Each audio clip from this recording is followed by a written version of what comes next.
Welcome back to Season 6 of the Changing Earth podcast with author Sara F. Hathaway and co-host Chen Gibson. Blending survival, fiction, and fact to bring you entertaining education that will help you dream, survive, and thrive. And now, here's your host, Sara F. Hathaway and Chen Gibson. Hello, everyone, and welcome back to the Changing Earth podcast. We are so happy to have you back with us, aren't we, Chin? Chin's up. Chin's up. I don't like this chapter. I'll tell you right now, I don't like this chapter. All right. Yep, this is episode 209, season 6, episode 9. So, yeah, you were really distressed when I first let you hear this chapter. I believe it was something in accordance of, I don't know if I can keep going with this book. Yeah, this is reliving, rehashing. Yep. Yeah. Well, you know, we really had to paint the picture of what's happening in there, and I've had some weird experiences with people since I've written this book, and people telling me about like how they would think about things, and I'm like, do brains even work that way? You're bringing out the best in your fans. Right? So I really went outside of my box trying to develop this guy who's really not a nice guy at all. So Wow, that was being kind. right? Well, you know, they're all good characters in the book.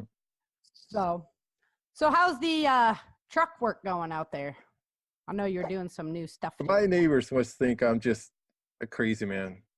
Well, they use you to fix everything. So. Yeah, they do, right? So 1 minute I'm working on the pickup truck. So then I bring a different vehicle home. And what do? Crawl under that thing with an impact wrench and start doing stuff. My wife just looks at me like I'm insane. That's all right. It's good to be handy. That's one thing I tried to teach myself about a lot was cars, and now I've just kind of slacked on it. And my husband's not very mechanic type, so that's one area we're kind of lacking in right there. Yeah, I'm having to. I used to like hang out with friends that used to work on cars back in the younger day, and now I'm having to like rehash through all those childhood memories, pull it back up, and then open up YouTube. Yeah, YouTube is the wealth of knowledge when it comes to fixing cars. If I had YouTube as a kid, my cars would have been running hot. Right? My mom even fixes her Mustang up using YouTube. It's crazy. I'm like, go, Mom. Yeah. Well, I was looking at a van up in Cool. It was really a piece of crap. Oh, for those of you who don't know, that's the town I live in. So, I just thought you were talking about yourself. Cool. Yeah, you know, the cool author. So, right? Oh, yes. But yeah, I was looking at it because I was like, well, if it was like $500, we could get some old crappy van and fix it up. And he wasn't having that. He's like, no, yeah, I'm not doing tough.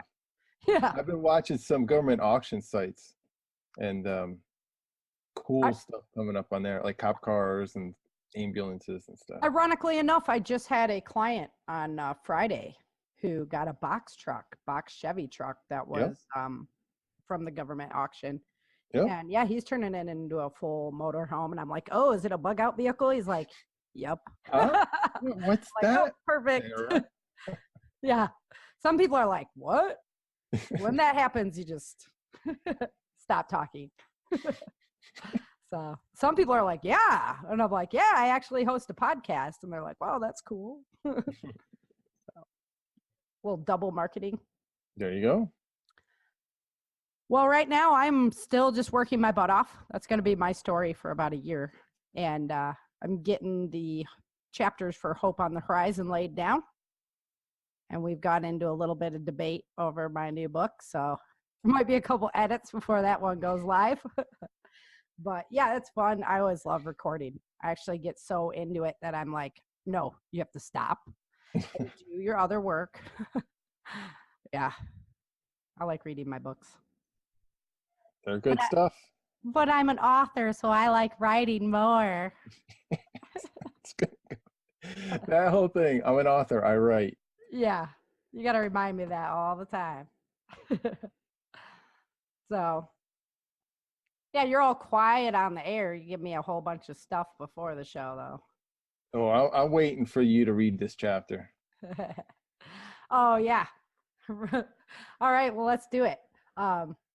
So last week, where were we at last week? We were with Dexter last week, and Yuri was laying out like they've been tracked for a long, long time, and they didn't really have a clue of what was going on. So this week, we're back in with Erica, and we're going to see how her stay at Swenson's goes before she heads out to the Supreme Generals. So without any further ado, yeah, I don't even want to hear from you right now. You're going to have nothing good to say. So without any further ado, let's go ahead and get to Chapter 9 of The Endless Night.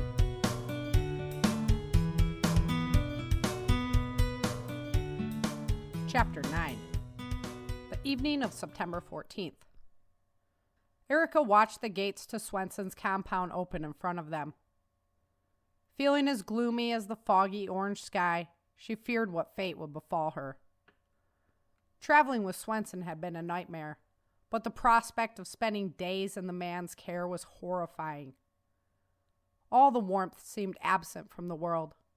The sun was gone, and so was Vince. "Honey, we're home," Swenson teased, smacking her head as they arrived. They entered the same home that Swenson took her to before, but Swenson led her past the living room. Walking down the hallway, Erica shuffled quickly behind Swenson so the chain did not pull at her neck. He stopped at the first room on the right. "Back off," he demanded, as he opened the door to what looked like a bedroom. Inside was a cold metal cell, with a steel loop attached to the middle of the floor. He walked towards it, and she followed right behind him. He swiveled around quickly and reached for her. Her immediate response was to back up, but she stopped herself. "See, I told you you'd learn," he chided her, dragging her to the ground by her neck. "Stay there," he commanded, hooking the end of the chain to the loop on the floor. Staring at the floor, Erica heard the jingle of the keys, and then the metal holding her hands and feet together was removed. She swiveled her head to watch Swenson standing up and backing away with his hand on Sheila. He closed the metal door behind himself, and Erica heard it lock. She made eye contact one more time with him as he peered through a small square hole in the door, and then he was gone. Erica stood up, rubbing her wrists. Looking around, she surveyed the room. There was a toilet in one corner and a cot with one blanket on it in the other. There wasn't even a window to watch the outside world. She went over towards the cot and tried to lie down. The chain yanked fiercely at her neck, barely stretching far enough for her to reach the sleeping platform. She tried to move the frame closer, but it was bolted to the floor. Of course, she cursed Swenson. She could only lie down on the very edge of the cot, and the whole time the chain pulled. The only place she had to put her head was directly on the cot's outer metal bar. Her exhaustion caused her to sleep, despite the discomfort. She dozed in the quiet safety of the cell.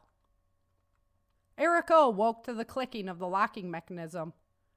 She opened her eyes and sat up quickly. "Chow time," Swenson told her with a bowl of food in his hand. "Come here," he said, standing in the doorway. Erica stood up and slowly walked towards him until the chain was taut, and she could go no further. He put the bowl of food down by his feet and stood back to watch her struggle to retrieve it. Erica saw through his taunt. Dropping down into a squatted position, she performed a sweeping heel kick that hooked the bowl and instantly brought it closer. She grabbed it and quickly started shoveling food in her mouth. "Pretty slick," he said as he approached and snatched the bowl out of her hands. Knowing the chain was slackened, Erica quickly turned on him, swinging for his head.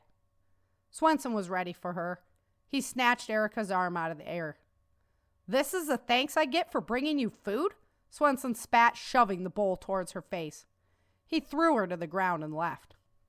Chewing the food that she packed into her cheeks, Erica's mind focused on one thing: killing Swenson. Although many days passed with little nourishment, the walk here had strengthened her body. She knew she would need even more strength and agility to best him. With her hands free, she could work out and get stronger. Erica watched the view hole in the door carefully while she got down on the floor and started doing push-ups. Feeling the chill of the sweat left on her body, the night passed slowly. Erica stared at the cot in the corner. Her neck hurt so badly she couldn't imagine any more tugging on it. Pulling the blanket off the bed, she folded it in half and laid it on the floor. She climbed in between the two layers. The floor might have been cold and hard, but at least she could rest her neck. She fell asleep to the noise of individuals in the house. They must have been drinking because as the night progressed, their voices got louder and louder. The sounds of fighting penetrated the walls, and Swenson's voice dominated the noise. Swenson barely came to check on her for the next few days. He would bring her water throughout the day, but never brought food again. She knew the days were passing because at certain hours, the house would fill with the noise of men drinking and women laughing. People would peer in her view screen, so Erica learned never to work out during these times. When the house was quiet, she would train until the sweat rolled down her face and then wrap up in her blanket on the floor. She hated sleeping on the cold, hard ground, but there was no other option. Waking up, Erica was wondering how many hours she slept for. The house was quiet. Erica started a morning workout of push-ups, sit-ups, and squats. She wanted to do more, but feared the chain making too much noise. Pacing herself, she stayed conscientious of the amount of sweat she was producing. Halfway into her second set of squats, she heard the latch to the door. Scrambling, she climbed into the blanket on the floor and acted like she was sleeping. "Get up," TJ barked as he entered with his hand on his whip. Erica slowly got up, pretending like she was still sleepy. "Go stand against the wall," he instructed, fondling the whip. She followed his direction, turning to stare at the metal. He approached behind her, holding her to the wall by the back of her neck. She grimaced in pain. "Hands," he commanded. Erica could smell the alcohol from last night's events still present on his breath. She put her hands behind her, feeling the cold steel of the cuffs snap on her wrists. He backed up, keeping his eyes locked on her. Squatting down, he unlocked the chain from the floor. "Go to the sitting room," he instructed. She walked out in front of him while he taunted her with pulls on the chain. Erica hesitated as they entered the room. "You know where to go," he told her. She slowly slid her feet over to the chains that were on the wall. Hooking her up, he surveyed her carefully. "Why are you so sweaty?" he asked. "For some reason, I've been having nightmares. Can't quite figure out why," she said sarcastically. "Don't get smart with me," he snapped at her, backhanding her across the face. He walked into the kitchen and commanded a young girl that was there. Erica thought she looked scared to death. Who could blame her, she thought. The young girl left the home, headed for an unknown location. He grabbed a bowl off the counter and returned to her. "Here's the food you didn't eat," he said, handing her the bowl. She walked backwards towards the wall so her hands would have enough slack in the chains to reach her mouth. Whatever this food was, it was left out for days, and the top was crusted over. Erica didn't care. It wasn't moldy and smelled okay. She scooped it up with her hands and shoved it in her mouth. He sat down in a chair, watching her intensely. She finished the bowl, licking off any particle of food left in the bowl or on her hands. Swenson rose from the chair and went back to the kitchen. He poured a tiny glass of water and brought it to her. "Don't say I never did anything for you," he said, taking the bowl from her. She drank the water first and then responded, "I would never say that. You've done plenty." "Don't," Swenson barked back. He looked concerned with the papers on his table. "Trouble in paradise?" she questioned. He snatched the glass out of her hand and smacked her with the other. She stood quietly staring at him. He went back into the kitchen and poured himself a tall glass of water and a shot from a bottle. Sitting back down at the table, he started looking through paperwork. "What did you do before the Great Quake?" Erica wondered. "Obviously you were a fighter." "Cage and bare knuckle," he answered, never looking up. "Did you make any money at it?" she asked. Enough, he answered. Did you ever have a family, she wondered, trying to figure out where his anger came from. He didn't answer. Did you have a wife? She inquired. Swenson stopped what he was doing and looked up at her with his angry, hate-filled eyes. He threw the chair back and marched over to her. She knew better than to back up and met his aggressive posture confidently. He grabbed her face in his hand. Say it, Erica, he demanded. Say what? She asked naively, like she didn't know what he was talking about. He punched her hard in the mouth. You freaking say it, or Sheila's gonna make you tonight, he warned. Erica looked down at the ground, pondering his request. Don't think about it, just say it, he yelled in her face as he lifted her chin. I gave you food and water. Now you tell me. I'm not a liar, TJ. I can't tell you that, Erica retorted. Then say it and mean it, he replied. You give me the chance and I'm gonna run, Erica stated spitefully. You'll never have the chance. This is your life now, he insisted, as the doorknob to the house turned. The young girl entered with Dolores. What's wrong, TJ? Dolores asked. She was sweaty this morning. Make sure she's healthy and not feverish, he told her, spinning away from Erica and sitting back down at the table. Dolores mouthed to Erica as she approached. You okay? Am I okay? Erica thought in her mind. Everything was wrong. Everyone she fought for and would have died for was gone. She was teetering on the edge of existence because of the lack of nourishment. Erica's survival instincts drove her on. The emotional pain would have to wait, but her hunger couldn't. Erica went to answer but saw Swenson was watching out of the corner of his eye. She remained stoic as Dolores approached. Dolores took her blood pressure and checked her eyes. When Dolores' head was in front of hers, she breathed softly. I'm hungry. Dolores nodded her head slightly, acknowledging the request, as she finished the physical. She turned around to face Swenson. Except for a severe case of malnutrition, she's fine. Good, Swenson said, looking at the paperwork. You can go, he said, preoccupied with his work. Dolores packed up her things and headed for the door. You're going to need to come back later, Swenson told her. Why? She's fine, Dolores questioned. She won't be later, Swenson told her. Dolores left out the door. Erica's heart filled with fear. She tried to think of her family. Daniel with his beautiful brown eyes. Dexter and Trucker running together by the lake. Star's beautiful golden hair. And then there was Vince. He was her center. He's gone, she reminded herself, looking up at Swenson. His eyes were locked on her. It's all over, he told her. This is your life now. All you have to do is say it, and you can go back in the room. Erica stared at him coldly. Her heart was racing with uncertainty, but she couldn't do it. Suit yourself, he told her, getting up from the table. Erica watched him enter the kitchen where the young girl was busy making his dinner. He approached her from behind and whispered something in her ear. The girl dropped her head at his words but shuffled along with her business. Erica's stomach rumbled at the smell of the pork chops cooking in the oven.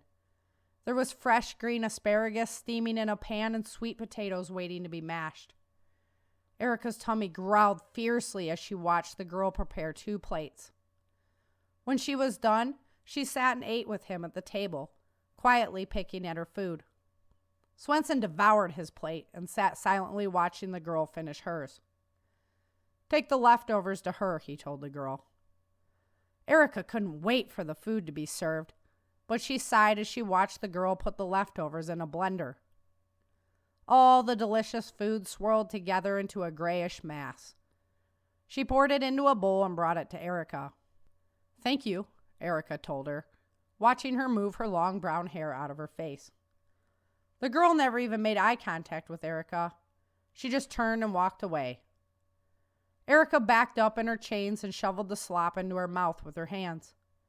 As soon as she was done, the girl was back in front of her with the small glass of water. Erica didn't bother to say anything this time. She just took it and drank it. Feeling better? Swenson asked her maliciously. Erica was feeling better as her body rapidly worked to process the nutrients. Well, are you? He prodded, irritated with her delay. Yes, she acquiesced. 2 meals in 1 day. Why would you want to leave me? He asked her. Erica chuckled a little at his comment, unable to respond. Swenson paced around with his crazed predator walk. He went back to the kitchen and poured himself another shot while the girl worked on the dishes. Erica studied his body movements as much as he did hers. He's waiting for something, she thought.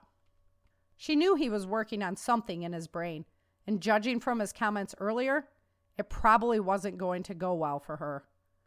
I could just lie. Tell him what he wants to hear, she thought. Then she looked to the young girl. Erica desperately wanted to give her confidence, hope, and belief in her capabilities. Her mind thought of Star and her family.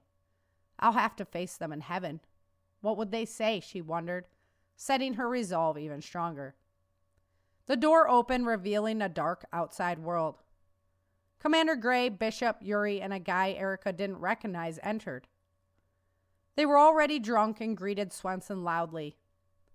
They talked over one another in brash, slurred voices while they took turns passing around Swenson's bottle. Erica listened carefully and got hung up on one word, Sheila. So this little thing is the one that's been causing you all that stress, TJ? The man Erica didn't recognize asked as he approached from the kitchen.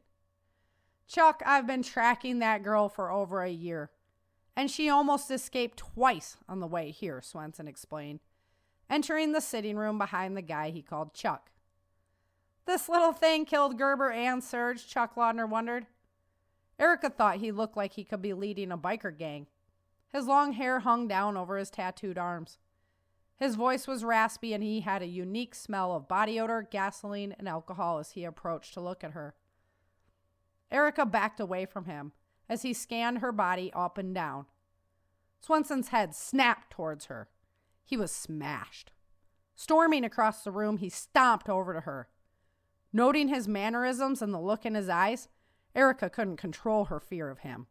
She backed up to the wall and tried to melt into it. Don't back away from him. And don't you fucking run from me, he hissed, ripping at the chain around her neck. The other men seated themselves in chairs around the table, drinking shots and watching Swenson work. Erica hacked hard as the chain caught at her throat. Say it right now, and the boys won't get a show, he offered, standing over her and breathing down her neck. Don't tell her that, TJ. I want to see this, Yuri insisted.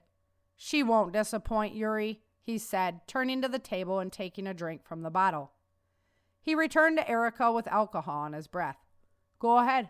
Say it, he offered her again. Erica stood staring deep into his eyes. If I'm going to meet death, I'm going to do it with honor, Erica thought. Live together, die together. The words echoed in her mind. Breaking her thought process, Swenson stepped forward and stomped on the chain around her neck.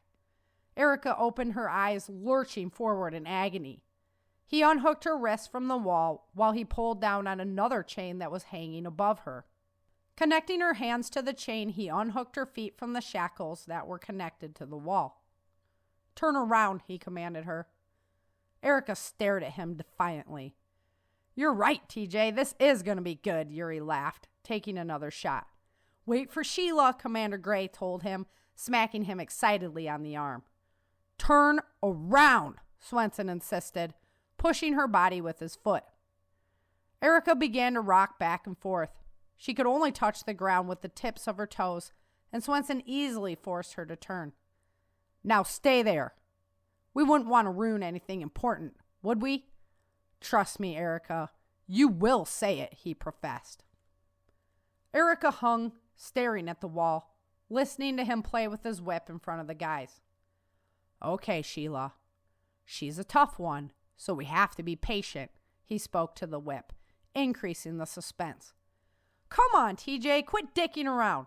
Let's get this show on the road, Laudner cheered. Yuri and Commander Gray laughed at his antics. Erica tried to stay ready for it, but days of malnourishment left her weak. She couldn't tense her muscles up tight enough before crack! The whip landed across the top of her back. She stared at the wall, clenching her teeth. The pain coursed through her body. "Give it a frame, TJ," Commander Gray encouraged him. "Make her scream, TJ, for Surge," Yuri added. The whip cracked to the sides of the TJ on her back and then the bottom, boxing in the letters. Tears ran down her cheeks as the pain took over, but she stared at the wall and bit down so hard she thought her teeth would break. Her shirt hung in rags on her back. "Turn around," Swenson told her, halting his assault. Erica slowly spun her body around, hanging limply by her hands. "Tell me, TJ, I will never run from you. Say it, and mean it," he requested, staring into her eyes. She looked at the men watching her. Bishop seemed unimpressed, but Yuri and Commander Gray were on the edge of their seats waiting to see what would happen. Laudner almost wore a look of respect, and in some strange way she drew strength from his opinion. "Tell me!" Swenson snapped at her, watching her eyes wander. He pulled her face into his with the chain around her neck. "Never," she replied spitefully, making eye contact with him. "You will tell me," he insisted, turning her back around. "Oh, hell yeah!" Yuri delighted in the scene, jumping up from his chair and high-fiving the commander. Swenson threw the whip out again and again, always on the same lines outlining the letters. The man was an artist with the weapon and could hit his mark exactly time and time again. Erica's back grew numb as the pain overwhelmed her. She dangled in the chains, shaking and sweating profusely. She had nothing left to give. "Well, guys, looks like she's done for tonight," Commander Gray said, rising from his chair. "Sorry to disappoint, Carl," Swenson said. "No worries," Commander Gray replied. "That just makes it all the more suspenseful for the next time." "She didn't scream. Not once," Yuri pouted, disappointed. "What can I say, Yuri?" Swenson told him. "Here, have another shot." The young girl had already gone to retrieve Dolores. They came in the door as the men were leaving. Watching Erica hang in a half-conscious state, Dolores asked, "Can I go help her, TJ?" "If she wasn't going to the Supreme General, I would say no. Most stubborn bitch I've ever come across. But she is going to the Supreme General, so yes. Go help her," he responded. Dolores raced across the room.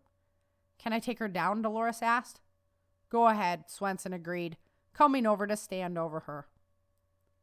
"You know that once this spectacle is over, the Supreme General will have no more use for her.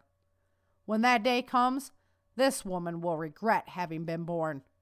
All the defiance she has shown me will haunt her waking moments. She will break, and then she will worship me like a god." Dolores cowered before him, waiting for him to take his anger out on her.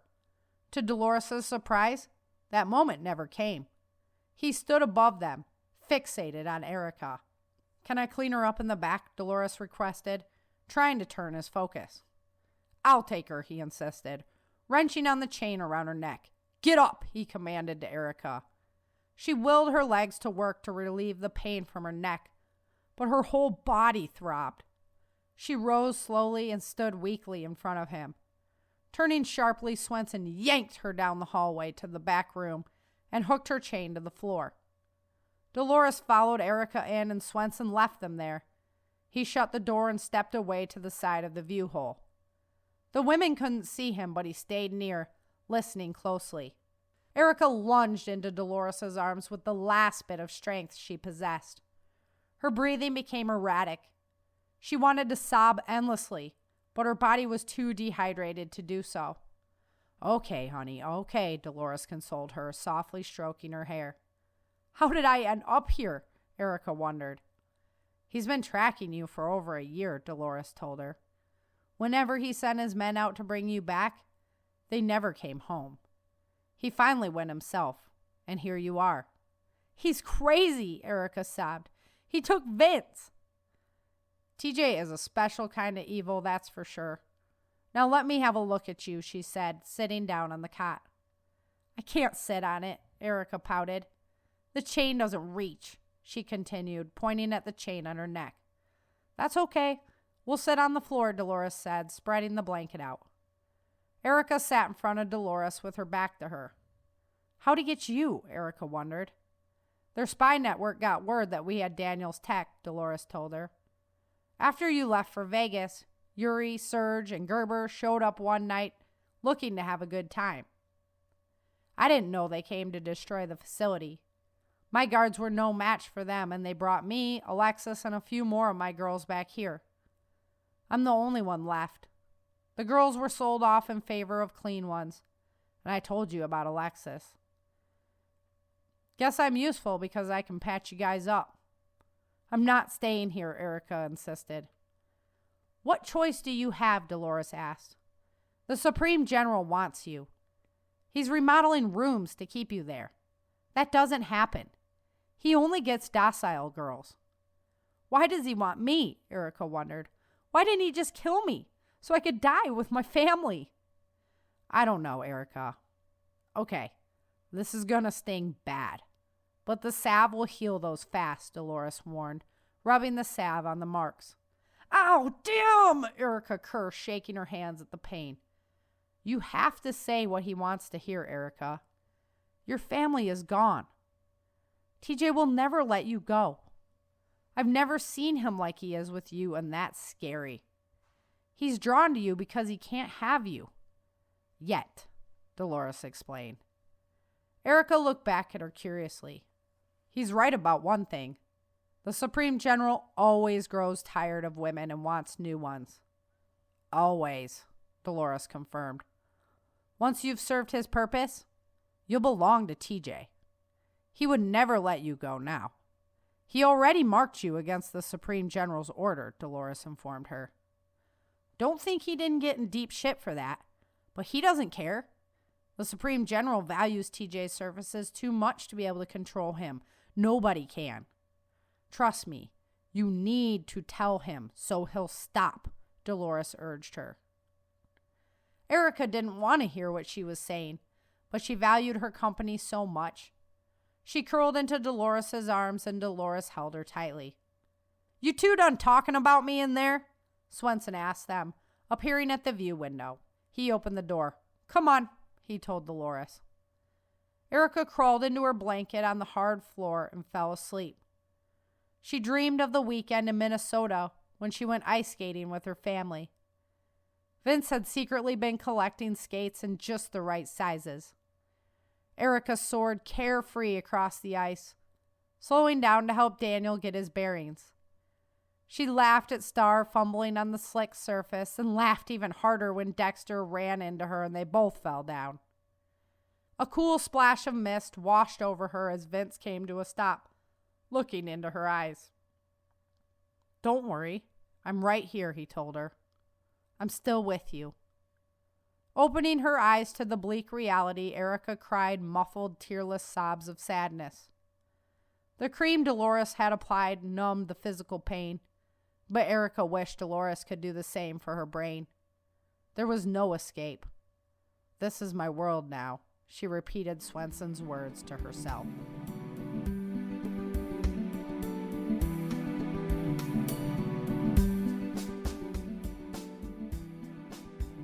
Okay, so I could see why you don't necessarily agree with the ethics of this chapter. Honey, we're home. Yeah, honey, we're home. Yeah. Oh, he's so evil. I was like, Ellen and I listened to this one together, and I'm like yelling at my phone. He's so mean. The whole smoothie. Oh, Finally yeah. gets a meal after doing like the fancy karate kicks to get the bowl and everything and all the torture. She gets a meal and then the girl dumps it into a blender. There you go. Oh, Yeah, the Swenson slop. So that's where I can actually tell my chia story. So I eat chia and chickpea milk. It's chocolate chip chickpea milk. And you have to soak the chia in the chickpea milk overnight to get the maximum benefits for it. And when it comes out, it's kind of like this brownish gray slop that I eat with fruits and nuts. And so I call it my Swenson slop now. It's like, yep, it just stuck. I don't know. You so need to package something like that. Right? It's your Swenson slop. Have it for the changing earth times. Yeah. Yeah. No, but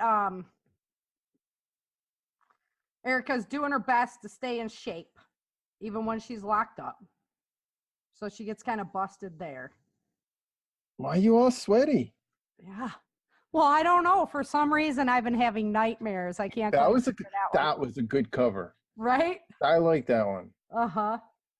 And she can't even reach the bed because the Yeah. chain's all short. Yeah, everything about this guy is just evil and torture. That would suck so bad because you know how the edge of cots are. They're just so like hard when you wake up, like turn during the night and you're just like, ugh, so uncomfortable. Right? Imagine that's all you could lay on unless it tugged. Yeah.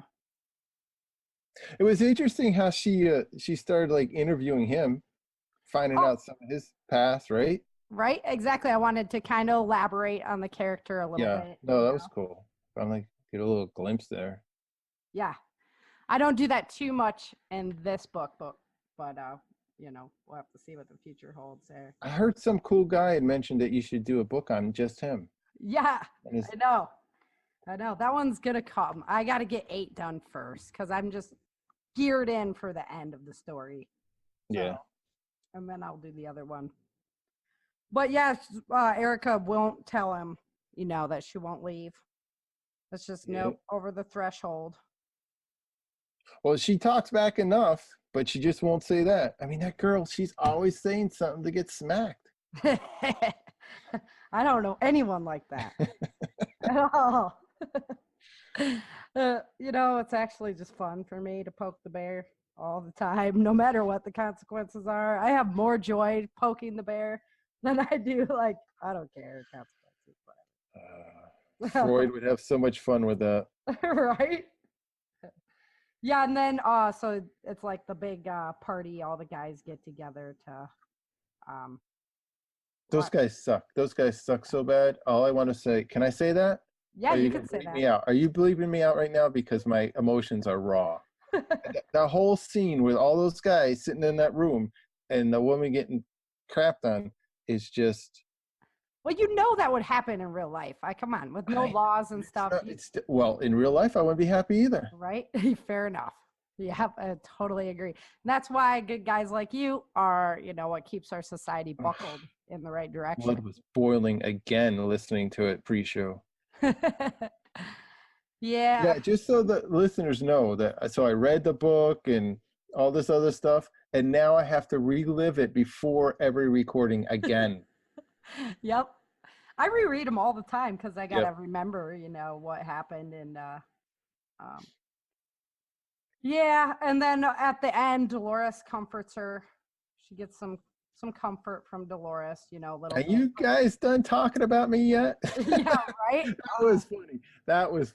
That would suck so bad. Oh, great. He's been standing right there the whole time. That's awesome. I did chuckle over that. Yeah. But Dolores kind of, it kind of screws with your head though too, because she's like being nice and stuff, but she's like telling Erica to just crush, and that's just. Ugh. Well, he did that. I'm assuming he did that on purpose. He's putting her in there, kind of like the good cop, bad cop role. Yep. Even if she doesn't know, or maybe she might not be like totally keyed into the fact that she's being used like that, but that's what he's using her for. Absolutely. And he knows that he broke Dolores a long time ago, so he's gonna have her in his pocket, So a lot of nuance, and it's just important. Like, I encourage you guys to keep going after this chapter. When you guys were beta reading this book, I was like, okay, every story has to go through that storm, and you have to know why and stuff like that. So, yeah. I want my rainbows, unicorns. No farting rainbows in this chapter. The other thing is, in a lot of my books, she always escapes, right? She's always finding a way out. And she's like, she's always not in this book. Right. Yeah. So I wanted to kind of draw it out a little farther because more so to open up the central region, what's happening there, and then what's happening with TJ specifically. So. Yeah, it's kind of interesting, all the mix of characters in this. Right. Yeah, I introduced a lot of new characters in this book. Because And you kind of see it as like a crossroads.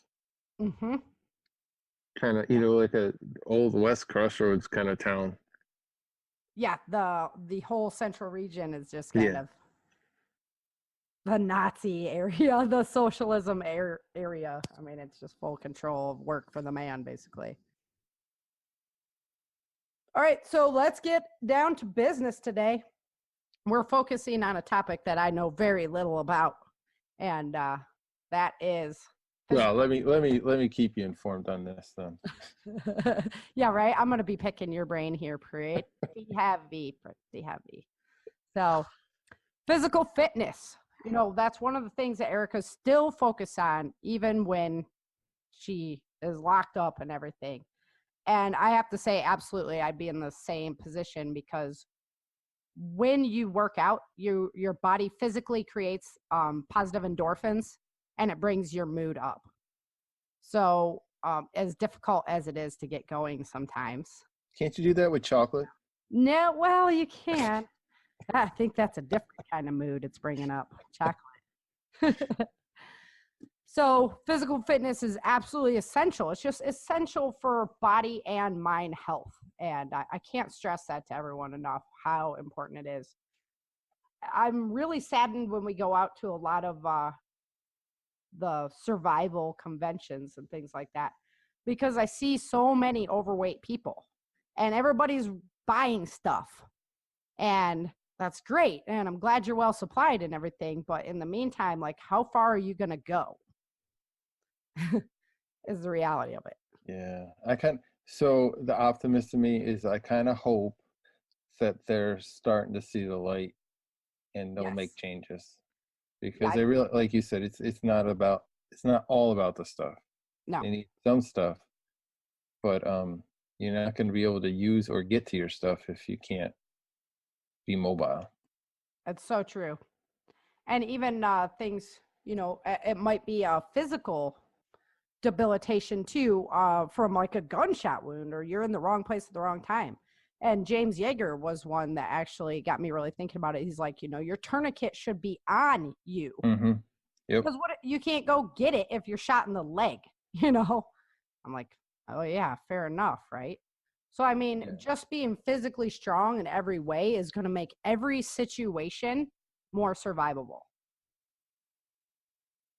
And then it's good for your body, of course. On top of that, like everybody knows that part of it, right? Yes, ma'am. Yeah. So that's why I've been encouraging everyone for a long time to increase their physical fitness level, and then also know at least a basis of self-defense techniques. You only need 2 or 3 in your wheelhouse to really be able to defend yourself well if somebody, decides they're going to attack you for whatever reason. So it's kind of my shtick. But today, let's get into weight training. So if you're weight training at a gym, do you think it's better to do a lot of weights or a little bit of weights? Because everybody's like, oh, I can bench for 260, squat, blah, blah, blah. So what do you think? I think lower weights, more reps. You're absolutely right. Ding, ding, ding, ding. Yep. Lower weights, more reps. It really doesn't matter how much you can push if you can't do that very long. And in a survival situation, it's even more important, because you're going to be asking your body for physical labor all day long. Endurance. Right? Exactly. Also, in a lot of self-defense situations, even like, for example, when I was doing my jiu-jitsu testing, I'm a $120, and I have to grapple 15 guys, and not one of them is under a $140, say, right? That's the small. I feel sorry for those guys. Right? Yeah. That was a mess that day. Right? But how I got through that was because of muscle endurance. So I focused a lot on HIIT training and just explosive training and a lot of plyogenics and stuff like that before that test, so that I knew I could go the long haul and I knew a lot of them can't. I mean, the simple fact is, if you have smaller, longer muscles, they can run longer. They require less energy to run longer than big, bulky muscles. What was that Genix thing you mentioned? The plyogenics? Yeah, what's that? Okay, so it's like a lot of explosive training. So you're doing like jumping exercises, jumping into squares, they have one, it's called like a Heisman. So you're doing like high knees across the floor and then end with one big high knee and go back. So it's a lot of. Is that like, I've done boot camps twice. Is that like that when they do the timing things? You're doing like station kind of stuff with like high intensity and then you rest a little bit and then. Yeah, and it's about the movement of your body, like how explosive that movement is while you're in the position, right? So I didn't know the fancy words for it. Yeah, exactly. Insanity, the insanity workout is basically like tons of plyos and wife's got that. That's tougher than it looks. Right? They have like a yoga one. The yoga kicks my butt. I don't do the yoga one. I try it. Patience. You try it once and tell me that's not hard. I should. Probably be easier for you. I do like the max insanity workout. I don't do the. No. She's got P90X. Oh, okay. So the P90X. It's the same basic. There's a whole bunch of different discs in there. And each one's like a different type of workout. Insanity workout is more like just body weight. Yeah. With the high intensity reps than P90Xs. That's the big difference. But yeah, so like the yoga one, that's all body weight stuff and like just hold pose position, whatever. Yeah. That's hard stuff. Yeah, I'm not patient enough for any of that. I have to be like running and jamming and I can't like, hold the pose. I'm like, I could be doing 8 things by now. I'm horrible that way. Oh no. It's like the Energizer Bunny. Alrighty, so when you're working out with weights and stuff, don't focus on how much you're pushing. Use those smaller weights and worry about how many you're doing. So is there a formula for like the right amount of weight? So like you can do so many reps and then you get tired? Because you don't want to like do 5, like if I did 5 pounds, I'd be doing like 50 reps, 100 reps. You know what I mean? Mm-hmm. So is there like there's got to be a sweet point in there? Well, I would rather see you with the 5s than with the 30 if that's all you have, if that's your availability. But if you could do, say 5 reps of 30 with that weight, then you're at a good weight. Mm-hmm. So whatever you can do 5 reps of 30 with, then that's a good weight for you.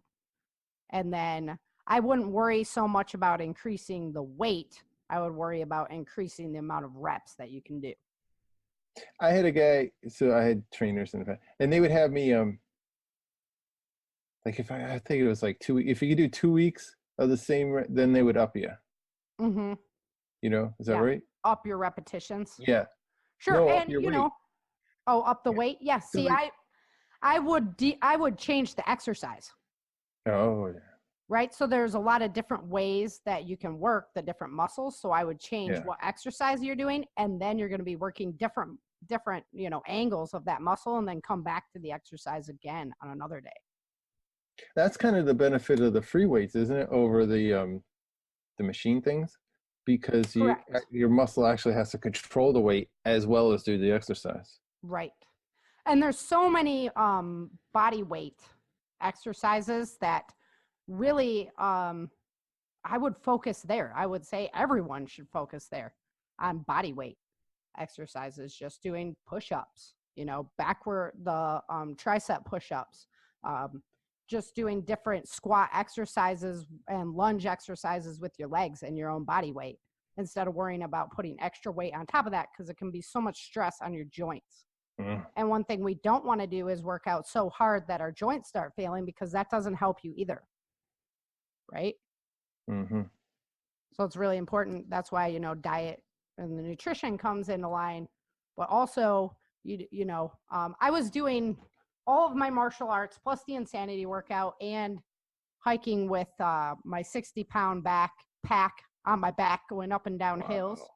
It was just too much on my knees, right? So 60 pounds that's a load for hiking. Yeah, I just loaded up even more because I figured if I had too much, then when I had my real pack, it would be like easier. And see, it wasn't a good idea because I did too much weight. It was too much stress on my knees, right? So there's definitely that kind of line that you need to find as far as it goes between weight and. But I definitely always recommend walking over uneven ground because it really builds your brain as well as your body. But then start adding weight when you are walking. And I don't run. I don't believe in like running as an exercise because it builds muscles to a forward direction only.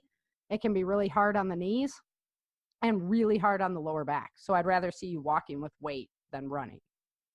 So if we see Sara running, there's danger coming our way? There is danger because Sara doesn't run for nothing. Unless my instructors make me in freaking class. I have to run 2 miles when I black belt test, and I just hate it. I'm not patient enough for running either. It's just boring. I'm telling you. And definitely not a treadmill. Oh my gosh. Oh, so if you are, like it's rainy day or whatever, I'd rather see you on the exercise bike than on the treadmill because it's just easier on the joints. Yeah, so much better for your knees. I get elliptical. Is that okay? Ellipticals are beautiful, yeah. Because I'm not more rolling. You're not boom, boom, boom. It's like a bicycle standing up. Right. Yep. Ellipticals are great. And you can go backwards on the ellipticals, and that helps work your hamstrings more. Huh. Mm-hmm. Well, that's how I first started listening to the Changing Earth podcast. It was on the elliptical. Was on the elliptical. Every Tuesday. Yep. I remember that. Now look where that's got me. Now you're hosting. Nice. Okay, so if you are at home and you want to use some improvised stuff, you asked me to do some improvised what we could use for it. So milk jugs are always a great item. A gallon of water weighs 8 pounds. So you can put however much water in there. You can lift and do, 30 reps 3 times. Do that. And then you can slowly keep adding water to your milk jug. And then you can also put 2 milk jugs on a long stick. I always use a hockey stick just because I'm a hockey player. And you can do squats with that. You can empty your milk jug, put it on a rope, and put it on the rope on the stick, and then roll it with your hands, and that works your wrists and your grip strength and your forearms. So lots of good things you can do there. Alternately, for like squats and that, you can take concrete and just make a frame, and then concrete the post into the concrete, and then you can put concrete on both ends and have a squat bar that's a certain amount of concrete on it. So that one's kind of, I've seen it before, but I was never really into it because I always just could do like 2-3 milk jugs if I really wanted to push myself harder. When I used to think that pushing a lot of weight was a good idea. And now my shoulder reminds me a lot of days that it wasn't a good idea. You better cut that out if you're trying to get people to exercise. Yeah, right. Okay. That just hit the editing floor.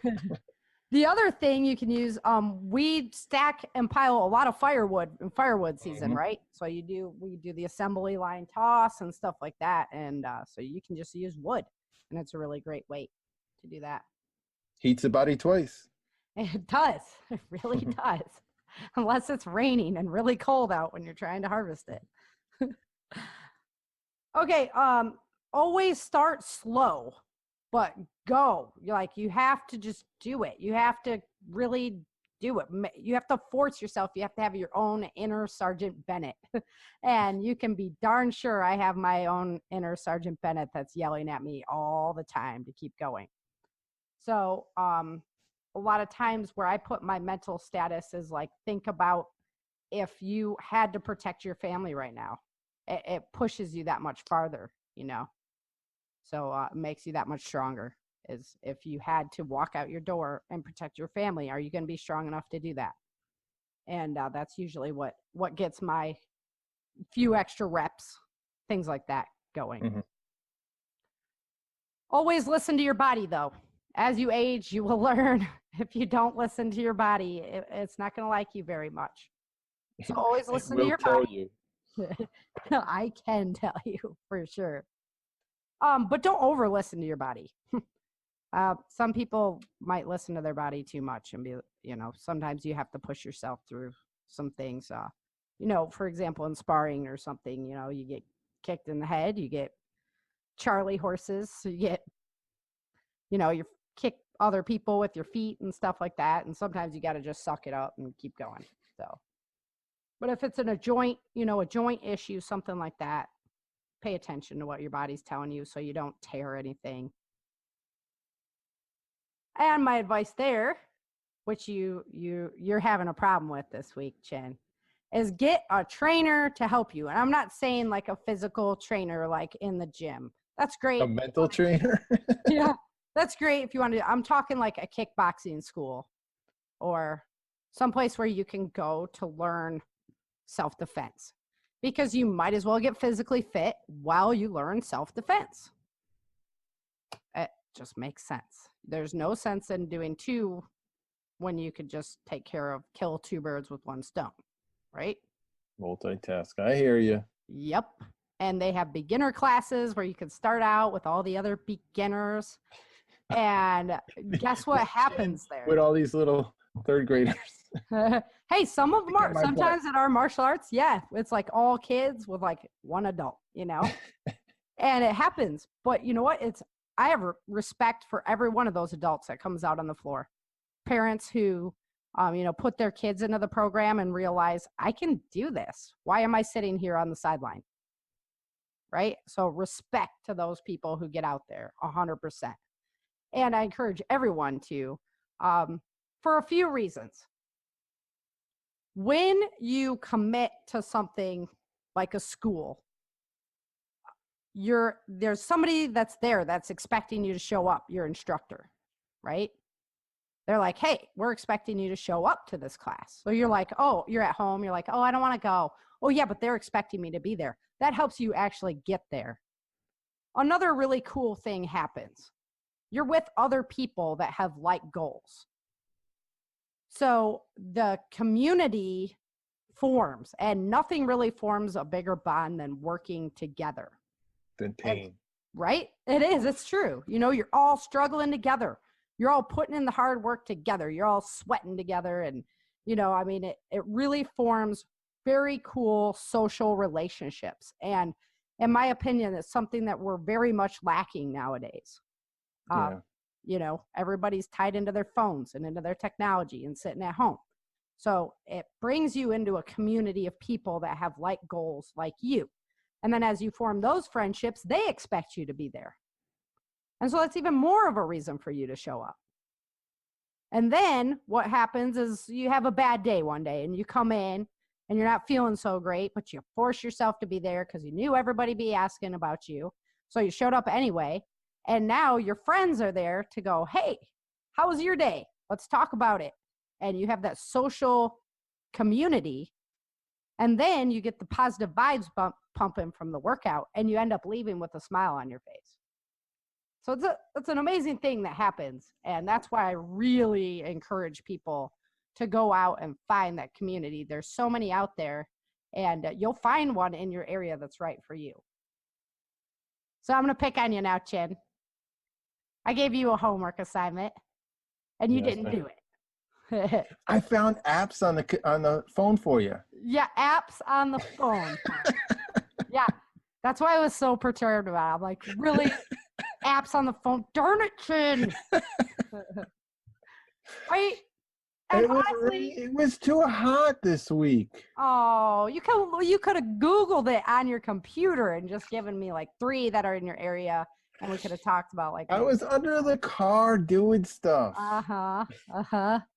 Yeah, but I had time to look for apps on my phone. It was a really good show that I was binge watching on Prime. Yeah, excuses. See, this is how it happens. That's what I say. No more excuses. Like, you can always find space. You can always find, ways to work out. So we did look at some of the apps, and I want to talk about some of them. Yeah, I know. I'm going to talk about some of them because I actually found some pretty cool stuff, and I was like, damn it, Chid. I actually found good stuff. But I can't emphasize how important it is. It gives you a community. How many people can really say, like, you have a, unless you're churchgoers, that you have a community of people that are looking out for you. Yeah, on social media, really? Are those people really going to look out for you? Some of mine will, because, I've formed those relationships with them, but that takes time and energy. And, how many people are putting that into social relationships that are just online? And usually those are the real world people as opposed to just the social media people. Right. That you've made friends with people that you actually have sat down and had a meal with now, right? Exactly. You should try to scan your co-hosts that way too. Yeah. Yeah, I should get over there and actually meet them one day. I know. I try to, really, because I hate social media. So I really try to. I've gotten an opportunity to meet James and Dale and Lisa, and then at some of the events, just so many other incredible people that I would say, would definitely have my back if the chips were down. But on average, I'm that way because I'm unusual, though. So many other people just meet people online, and they're like, was that the community that's really going to protect you? Negative. Right. So, being able to work out, even if it's just at a gym and not, doing kickboxing or a martial art, you do form some of those relationships when you're in classes more, I'd say, than just like free weight training in the gym. Right.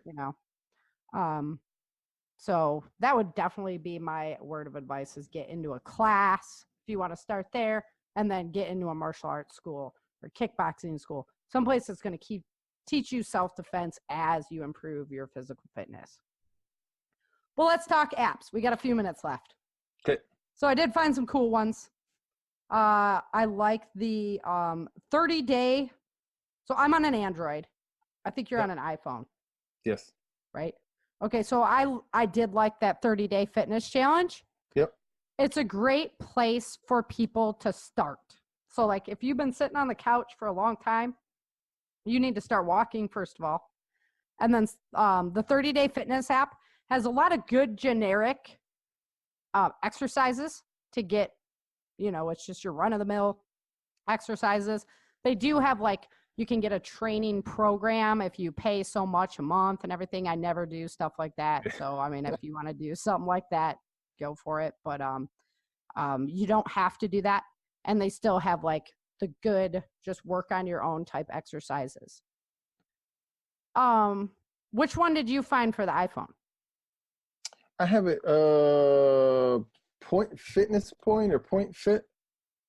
Okay. I was just on it this afternoon. Why don't I remember the name? That was sarcasm. Uh-huh. I'm like, where's your phone at? You don't have your phone? Fitness Point. Fitness Point. Yeah. Okay, Fitness Point. I was just pulling it up. Cool. Yeah, and actually I like that one because I did the free one, and then I actually bought the other one, the paid for version. Mm-hmm. And it let me it had all the exercises, right? And then you can put them into a workout routine. So you build your own workout routine. Oh, that's and cool. Then you can log it. So like you can do a running log. So like I did 2 sets of 15 reps of whatever weight, and then next week I would check it. And and then it showed you proper form for that workout. And that's pretty cool. I bet you there's one like that on Android too. That's more like if you wanted to like focus on like a body part, it had like a group of workouts that you could do for that. So I liked it. It gave me structure instead of just picking up. Yeah, you know what else does that? A gym. A class. Yeah. Yeah, I don't know. Okay, so I anyway. have a theme in this. Yeah, that's what I'm telling you. So Chief Master, I asked him the same question when I had him on my show. I asked him, Chief Master, where would you suggest people go look on YouTube or whatever if they want to learn some quality information? And he told me like this: would you take your child and put them in front of a YouTube video to learn how to swim and then take them to the deep end and throw them in the water? Nope. Right? You wouldn't do that. You got to be in a structured environment where there's people to help you, kind of thing. Wusses.